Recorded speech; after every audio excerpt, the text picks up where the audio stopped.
Warning, this video will contain spoilers for a big twist near the end of Transformers Rise of the Beast. So if you haven't seen the movie yet, go see it. I'm going to assume you have seen it because it's actually good. It's actually better significantly than any of the old Michael Bay ones. But today I want to talk about that. So last warning, we're going into the twist right now.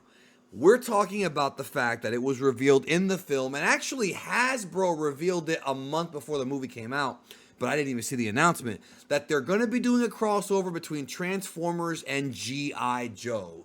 Two of the most iconic 80s toy lines, maybe of all time, but it was definitely in the 80s when these things were at their peak. Same thing with TMNT and He-Man and things of that nature. But we want to talk about what they could possibly do with a G.I. Joe Transformers crossover and what we want to see. So I'm being joined here on this channel. He's been a guest on Geekdom 101 before discussing Dragon Ball stuff, but we're not talking about that here. And he's also been on the Toonami Faithful podcast. And I don't think Toonami, I know they aired Transformers, but I don't recall G.I. Joe being on Toonami. Were they on Toonami?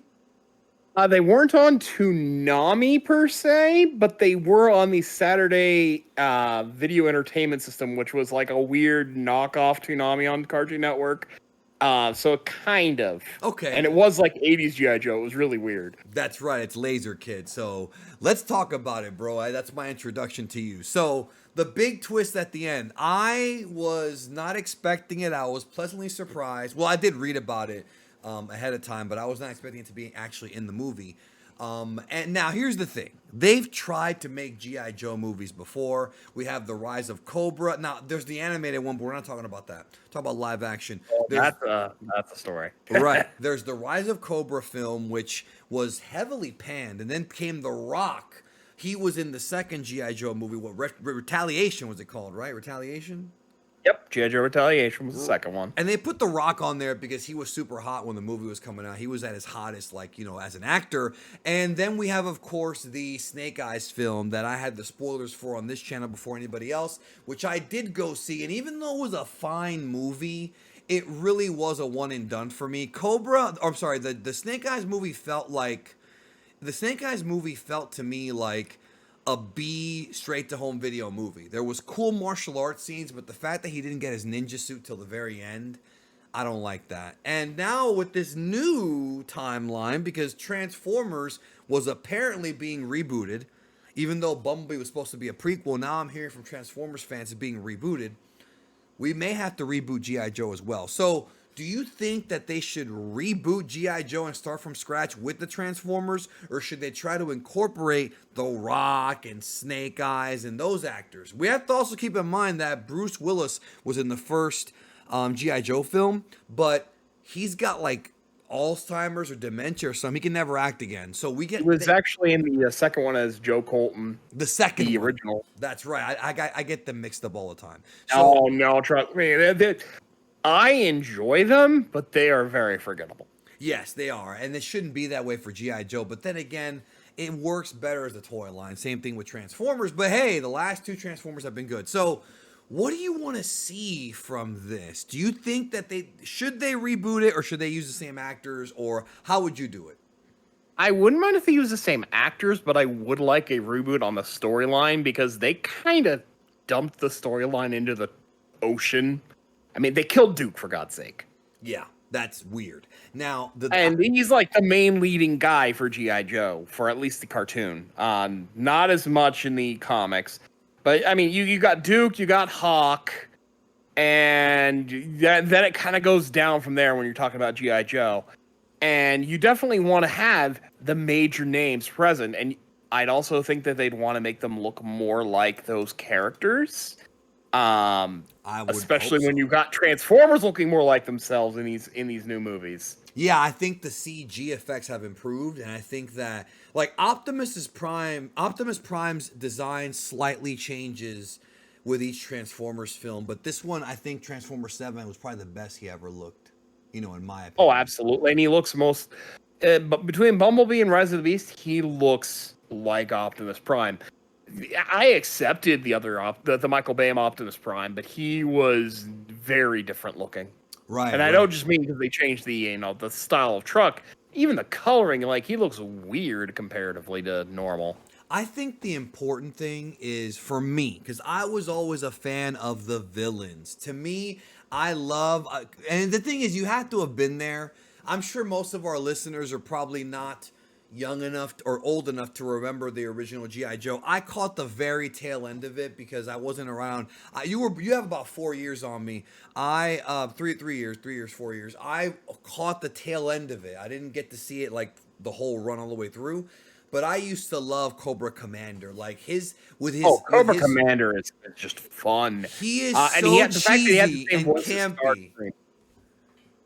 Yeah, I was just gonna say he's so cheesy and campy, dude. Like he's such an '80s villain with his screechy voice. Oh yes.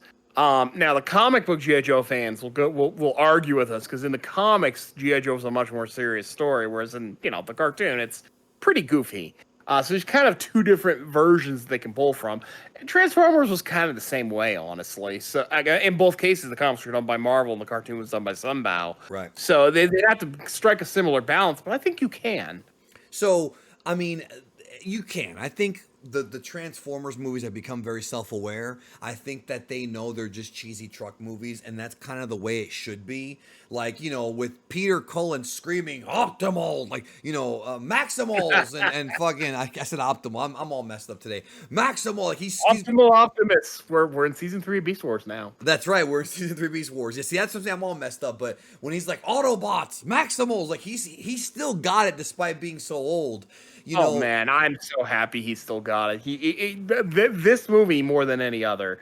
When we talk about the movie, I'll probably go more into it. But I was really happy to hear Peter Cullen really nail it as Optimus Prime. Yeah, for sure. And so I think the thing is, here's the tricky part about doing the GI Joe movie is that they're gonna have to reintroduce the GI Joe again. At least the main characters, like you mentioned, Duke.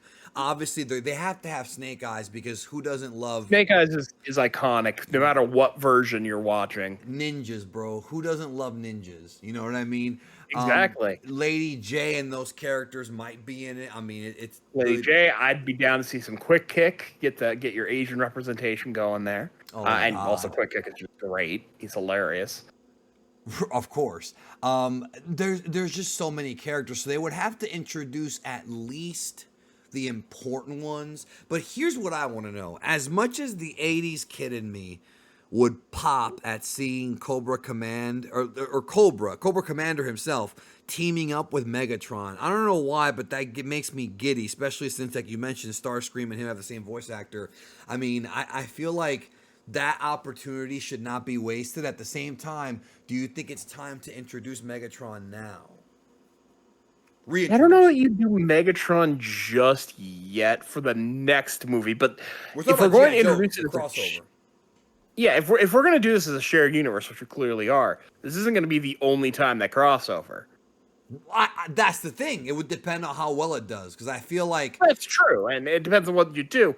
I'm perfectly happy if they do Megatron. I'm not going to argue with it. I mean, that's fine. That would be pretty cool, actually. My biggest concern is you probably want to do a G.I. Joe movie before you do a crossover movie with both, because you're going to have to establish G.I. Joe, and establishing G.I. Joe and doing a crossover at the same time, that's a tall order. I agree with you completely, and I think they should do that. I think we should get a G.I. Joe film first, like a rebooted G.I. Joe film that they actually stick with. Even if it flops, stick with it, and then eventually, go from there, because I agree with you. And then they could even have the cliffhanger there where you see, some of the characters, or you could actually have the cliffhanger in that movie where they're watching the final battle in Peru, and then that leads into the scene that we see at the end of Transformers. So, and I would do that as well. So if they do that, though, then I think I could see them, if Cobra is already established, then I think I could see them like bringing in Megatron to team up with him, even though, again, I kind of want Megatron to have a more epic introduction to the series now that they're rebooting everything, because I think that he should be the villain of all these movies. He should not die in the first film. Maybe we think he's dead, but Megatron needs to be a recurring villain, because not only is he's just as important as Optimus Prime to Transformers. Absolutely. He's the other side. He's like he's the polar opposite. Yeah, so you gotta have that. Well, and in most continuities, because Transformers has more continuities than you can shake a stick at. But in most continuities, for both of them, their origins are interconnected. Right. Yeah. So, okay. With that being said, what kind of movie do you think it should be? Because remember, the whole story here is that G.I. Joe and Cobra are fighting this sort of top secret covert war. Because, realistic or not, obviously in the cartoons and some of the over the top adaptations, it's not quite like that. But in the movies, they would have to sort of explain why the world doesn't really know about GI Joe. It's like this top secret organization, so they would have to basically say that these wars, like they have to do the Men in Black thing where they cover it up that these things even happen, even though that's going to be hard to do for a long time. So would it be a thing where we see like the classic GI Joe vehicles in movie form, and then those vehicles work with the Transformers who literally become vehicles? Is that how you do it? I mean, that would be a really cool idea, and we've had in the last couple of years some Hasbro toys that have done just that. There's a recent Megatron toy that transforms into a Cobra Hiss tank. See, that sounds like I didn't even know that. I feel like that right there is making me think that they have had this plan for a while, or at least not planned, but they've kind of wanted to do it for a while. I mean, the idea has been around. They've had legitimate actual comic book crossovers before, so this idea has bounced around plenty in the Hasbro thought process. Now that Hasbro has Power Rangers, when's that going to happen? When's the Power Rangers Transformers? Oh my god, that would be amazing if they just launched that into the shared universe. Of course, I'm the old guy that goes, "Bring me my mask back," but that's not going to happen. Right. Well, that mask. Look, kids, look up YouTube. Type in mask cartoon, and you'll. That's a whole other topic. Yeah, but I mean, Hasbro has so many universes that they can play with, so many properties, most of which they don't, which is sad. But yeah, Power Rangers could absolutely share the space with Transformers, with GI Joe, very easily. In fact, it makes perfect. You've got sentient robots, you've got secret military organizations. Why couldn't you have Power Rangers? Why not? I mean, why not? But when it comes to the GI Joe thing, so I feel like the way they could kind of structure the movie, and I'm just coming up with this off of my head, is obviously Optimus begins to work with the GI Joe. Maybe they save his life or something like that, and then you've got and even Primal. You can even have him, and then on the other side you've got. I don't think Unicron should be the villain for that movie. I think they got to hold him off or something. Too soon for him to come back. Yeah, he should come back, but not in this one. I think Megatron or whomever they choose to be the villain, go for it. That's fine. But they should do a situation where maybe at some point in the movie, and this would be fun as just a fan of these characters, to see Megatron and Cobra Commander having their little spats. Just those guys arguing on screen would be all the comic relief that you need.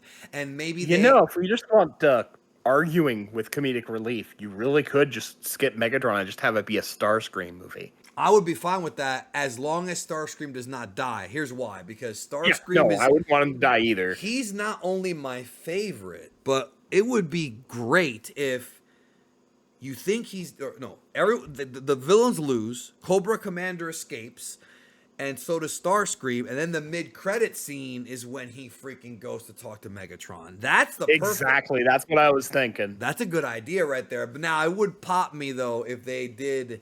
It would pop me if it was the same actor doing. I mean, I don't know if they'll do that, but okay, Cobra Commander's under a mask, and you can't see his mouth. So because of that, you could easily have somebody dub over the lines. Why not just have the same actor? It would be great. It needs to happen.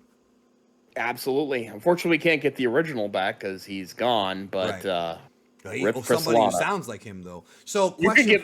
There's plenty of sound. They've had sound-alikes in recent games, like Transformers Devastation. Not as recent as I think it is, but still. Well, with AI, it can do anything, but unfortunately, it's very controversial. So, what kind of storyline do you want to see out of this movie? I'd really like to see them building the growing relationship between the humans and the Autobots and the Maximals. I'd like to see, there's that distrust that we had in Rise of the Beast. Some of that's going to still be there, but not as much because we've saved the day. I'd like to see Optimus take up that offer and at least talk and be a little cautious, and G.I. Joe's going to be a little cautious. And eventually, there's this big problem that they both need each other to solve, and at the end of the day, they're shaking hands and they'll work again together when situations call for it. No, I like that. Now, what should be the big threat? Because in all these movies, there's two things they all have in common, and this is the truth. There's a MacGuffin, and then there's a threat. I feel like maybe Cobra Commander or Cobra as a whole, maybe they get like a piece of Scourge or somebody, sort of like what they did with That makes Transformers perfect 4. sense. Yeah, Transformers 4, and they start making their own Transformers, but they don't function right, and then you have the villains show up and kind of help them out with eventually, of course, they have to turn on each other because it's just villains always do that, you know. Oh So yeah. I would love that, and so then that way Cobra starts to win because they're outnumbering the Transformers, and then that could lead to, you know, eventually the Transformers getting involved, and off we go. Could be a fun movie. Don't overthink it. However, in Transformers: Rise of the Beast, we had a scene where literally a Transformer became armor for a human, and I feel like that right there is something they're That's probably a going to go great back way to to. do it. I mean, that's calling back to the old Power Masters from the '80s toy line, which was very much that. It was humans in armor mixing in with Transformers. Yeah, and so do you? I feel like the movies. It's almost inevitable that either Optimus or Bumblebee or whomever is gonna do that with Duke or whomever the Oh, main good absolutely. guy is. Yeah, it just I it's mean, again, logical. Power Master Optimus Prime was a thing. That was actually my first Optimus myself. I didn't know that. So he was a truck, and he came with a human figure, and you put the truck around him. So this is the second version of Optimus Prime, not the original. Well, that one's worth a lot of money. And what he had is he had a little plug on his little grill when he's in robot mode, and you had a tiny little figure that was like a human that was in a robot suit, and you plug them in, and they're connected, and makes them stronger. Okay, that makes sense. That's actually kind of cool. So, I think for all we know, dude, Starscream could fuse with. This is so wacky, but they could do this, and it would make Starscream and sense. Cobra Commander, absolutely. Yeah, and then they have the two leads. Well, it wouldn't be Megatron, but still, the two leads fighting each other would be great. Now, we're gonna talk about in a separate video. We're gonna discuss the next solo Transformers movie because that's gonna be a lot more about what I'm about to ask you next. But do you think that the Beast Wars, like, do those characters do anything in this film? Because I feel like this is the one where they can kind of sit out. Maybe have a cameo, but you kind of want them to sit out until the next solo, I think. On the one hand, they could it's a lot of more characters and a lot more voice actors to fund, so they could easily sit this out. But on the other hand, I think they could make some very good narrative sense to be around because they are the ones that had the more connections to the humans to begin with. They're already closer to humans than the Autobots are. They could be amazing at bridging that gap. And I think that if used correctly, they could be really interesting plot elements. But you might keep them off of like major scenes. Just keep them for like major moments rather than every single bit. Do you think it'll piss off the Beast Wars fans? Because obviously they were left off screen for a lot of this last movie. Now I was fine with the way they were handled because there's more movies coming, but I don't know, man. That's the only thing I'm more. I mean, again, I'm thinking like a studio executive. That is something worth worrying about. I mean, I'm a guy. We're around the same age. I watched G1 when I was little, but I watched Beast Wars when I was a teenager, and I actually would say it stands up better in terms of writing. CGI is kind of meh, but it's got great writing. The CGI turned me off to the show. Oh, yeah, but it's still got really good writing, and right. I agree. There are characters I was dying to see from Beast Wars that weren't there, and I knew it. I knew they weren't going to get everyone. They can't. No, they can't.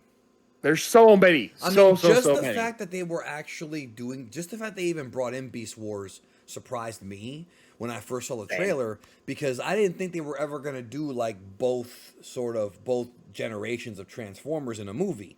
But when I saw the trailer, I was like, oh my God, why didn't I think of that? They could just have them both in there, but whatever. It's Yeah, I always assumed that they do a Beast Wars movie separately. I never expected a crossover either. Yeah, like a separate universe altogether, and they didn't do it. So, okay, I think that pretty much does it. Last thing before we go, what is the one thing that they could do in this G.I. Joe Transformers crossover that would make you pop more than anything?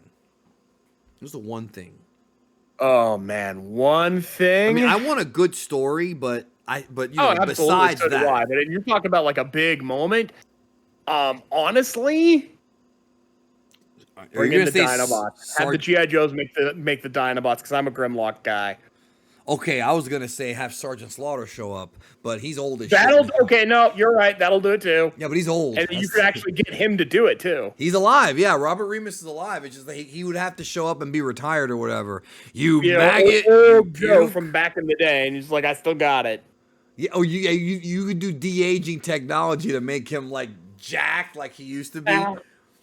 Okay, so you were Yeah, saying. no, you know what? For the GI Joe side, Sergeant Slaughter would absolutely blow my mind. You're not wrong. It used to make me laugh when you watch G.I. Joe because I was watching it with Tex, you know, the guy who lives with me and my friend, and he's over here and he's watching it. We're watching Sergeant Slaughter, and he's like, "Why is he?" Because he's really in the military. He's like, "Why is Sergeant Slaughter ordering people that are ahead of him in rank?" I'm like, I don't know, because he does that, and then not to mention he also. Remember the scene where he takes out like 10 guys by himself? Like they OP'd Sergeant Slaughter so much in that show. Oh, Sergeant Slaughter is built up to be like this ridiculously overpowered guy in the cartoon. Right. And like his one of the DNA samples Cobra uses to make Serpentor. He reminds me of Casey Jones in the TMNT cartoon. Like he reminds me of that wackiness. Yeah. Yeah, oh yeah. Like we need that. That's about right. We need that guy back. So okay, now you said yours is you want the GI Joe to develop the Dinobots. Is that in the movie? Like they create Grimlock at the end or something like that? I would love for it to be a solution, like a solution they do at the end, like have them show up for the final battle or something. Right, like a way to overcome the problem. Like, yeah, we have to work together. Transformers technology, Earth ingenuity, making them together. And because in the original cartoon, the humans helped build the Dinobots. That's how it happened. Right. And the thing is, too, man. Like first of all, Grimlock's a fan favorite. Grimlock is a fan favorite character, and when I saw Transformers 4, which is probably the worst one, even though I think 5 is the most sloppy one, 4 was just boring and sloppy. But it was cool seeing Frank Welker, or hearing Frank Welker. That was deserved. But I thought Grimlock, they could have done so much more. Yeah, I was so excited for Grimlock on that one. And he was okay, but they didn't use him as much as they really could have. And he's nowhere to be found in 5. I thought for sure he would come back. I never actually got around to seeing 5. Oh, it's horrible. I skipped it effectively. You should watch it one day just so you get well, if you ever want to make yourself angry, which I wouldn't, you should watch it because that's a really bad movie. Anyways, we hope that Transformers and G.I. Joe is a very good movie. So that's gonna do it. All right, thanks a lot for being here, bro. Absolutely. Always happy to be here. And we're not done. We've got more podcasts coming about future Transformers films very soon. Take care.